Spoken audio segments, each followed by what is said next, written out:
Acordo de manhã para prosear no mundo do campo, as notícias escutar. Vem com a gente em toda a região com o seu programa Paracatu Rural. Tem notícias, informação e o mais importante, sua participação. Programa Paracatu Rural. Programa Paracatu Rural. Os preços do boi gordo mantêm a trajetória de alta no mercado brasileiro, de acordo com o Centro de Estudos Avançados em Economia Aplicada, CEPEA. O indicador medido pela instituição, com base em São Paulo, chegou a R$ 151 por arroba na quarta-feira, maior valor desde 23 de novembro de 2016, quando a arroba foi cotada a R$ 151,70.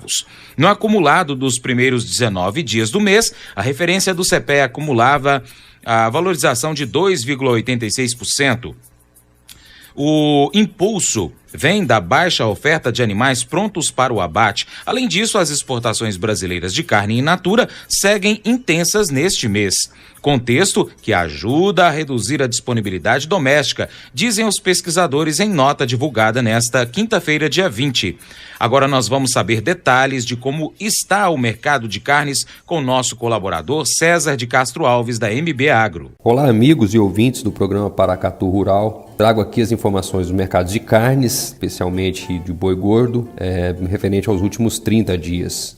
O mercado de boi gordo está muito firme, né, conforme a gente vem destacando e esperando, né. É um período bem crítico em termos de oferta, por conta da seca em quase todo o Brasil. A gente tem observado aí as cotações da arroba em São Paulo próximas de 150, em evolução, Minas Gerais próximo de 145.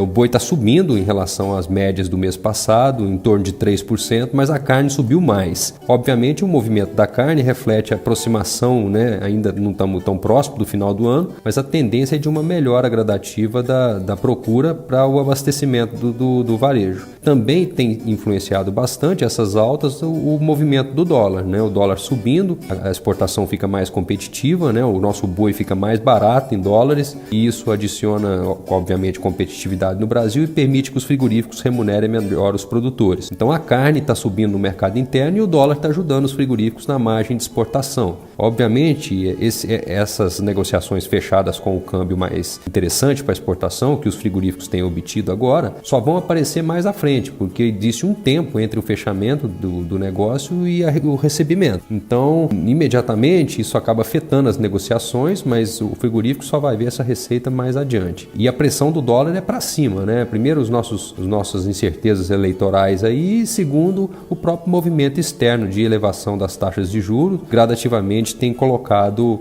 pressão para cima no dólar, não somente contra o real, mas em frente a diversas moedas. Outra coisa importante é que as exportações em volume, elas têm vindo muito bem. Então nós temos uma expectativa muito boa para o término do ano aí, né? Provavelmente nós vamos ter crescimento nos volumes de exportação, alguma coisa entre 8% e 12% em volume, e com a produção de carne crescendo bem menos que isso. Então significa que o consumo doméstico vai ficar um pouquinho menor, né? Pode ser um pouco maior, um pouco menor essa queda, mas será menor, a menos que a gente tenha muita oferta de gado no final de ano, e isso não é esperado. Esse período agora mais crítico, né, pelo menos até o mês de novembro, vai ser muito caracterizado só pelos animais de confinamento, e esse ano o confinamento está muito caro, né? A margem para o confinador que está sobrando é muito pequena, e a preços de mercado hoje nem fecha a conta, né? Mas obviamente o confinador ele já se preparou, já travou o preço lá atrás e já comprou os insumos. Então o confinamento mais caro deve fazer com que a oferta de gado, pelo menos até novembro, seja mais contida. Isso deve dar força para a carne e deve dar força para o boi, né? A gente está vendo o mercado futuro aí com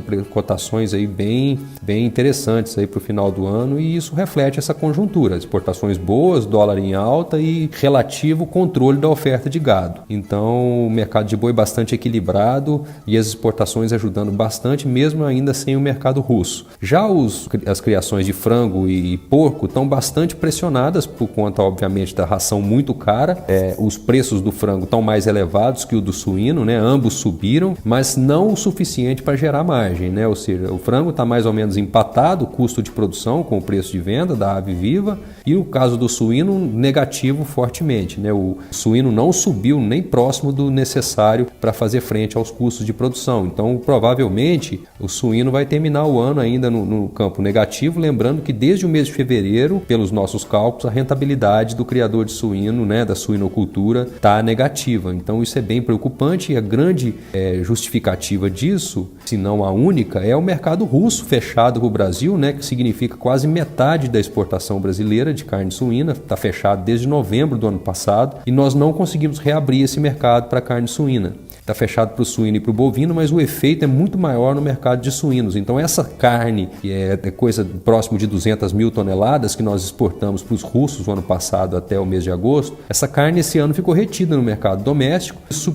limitou uma possível alta dos preços, né? Então os abates não estão relativamente elevados, a gente não consegue controlar a oferta e o mercado diminuiu. Apesar disso, a China tem comprado muito, né? Ou seja, tem feito muita diferença. Então, se não fosse a China e Hong Kong, provavelmente nós estaríamos numa situação muito mais crítica, porque a China compensou uma parte da falta da Rússia, mas não totalmente. Então, o mercado de suínos me preocupa bastante, a gente não acredita que os preços vão se acomodar em curto prazo por conta do dólar muito elevado e as questões, principalmente a tabela de fretes, que encareceu os custos em geral das lavouras. Então, bastante atenção, né? O mercado de suínos aí, lamentavelmente a gente acha que a Rússia não reabre ainda, provavelmente isso ficou para o próximo governo e depois da virada de ano, em geral, a gente tem uma acomodação de preço das carnes, então preocupa como é que vai ficar essa situação após a virada de ano, em que os preços em geral cedem, eles já estão baixos no caso do suíno e depois as exportações também costumam ser mais fracas no começo do ano e o ritmo de abates não reduziu. Então o mercado de suínos acho que é a situação mais crítica aí entre as carnes. Frango ainda está conseguindo se defender, porque reduziu os alojamentos de pintinhos bastante esse ano,